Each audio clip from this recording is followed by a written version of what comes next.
Vamos falar do assunto da semana, que foi o óbito de uma moça de 19 anos depois de uma relação sexual com um jogador de futebol. Primeiro eu queria dar os meus pêsames, né, para a família, meus sentimentos. E segundo eu queria explicar um pouquinho o que pode ter acontecido pensando na parte ginecológica dessa paciente. Então essa imagem aqui, ó, essa parte em azul, é o fundo de saco vaginal, né? Também conhecido como fundo de saco de Douglas. Esse termo a gente tá até mais em desuso. É um espaço logo abaixo do colo do útero, que é um espaço que ali no fundo, né, da pepeca que a gente fala. E foi onde essa região, né, que se vê na mídia e pelo que falaram foi o laudo da necrópsia dela. Então, o que eu imagino que possa ter acontecido nesse caso? Inclusive, eu atendi uma paciente num plantão há muitos anos atrás, que foi uma história parecida, mas graças a Deus com um desfecho positivo, que foi uma paciente que foi levada também pelo parceiro com uma lesão de 5 centímetros, bem no fundo do saco. E aí ela passou por uma cirurgia, por uma correção, passou por anestesia, não precisou receber sangue, muito provavelmente porque foi uma situação que foi resolvida com mais rapidez. Então, eu imagino o que aconteceu nesse caso. Foi uma relação um pouco mais tempestuosa aí, um pouco pelo que foi contado, foi uma relação com consentimento. Mesmo assim, pode acontecer trauma.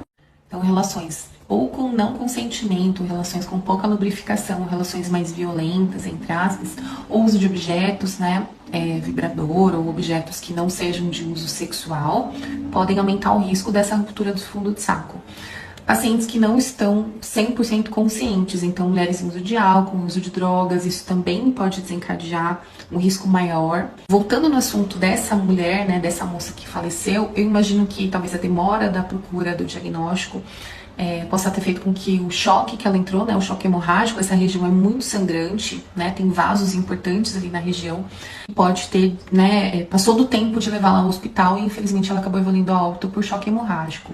Uma situação também que aumenta o risco da lesão, né, da ruptura do fundo do saco, mesmo da lesão ali da região vaginal, é situações que a mulher tem uma lubrificação diminuída. Então, mulheres no período da menopausa, que era esse caso que eu tive no plantão, era uma paciente de 60 e poucos anos que já estava na pós-menopausa, mulheres no período do pós-parto, mulheres que percebem uma lubrificação vaginal diminuída, porque a vagina ela tem a capacidade de distensão, mas se ela tem uma lubrificação diminuída, isso pode aumentar o risco de ter um trauma, de uma ruptura.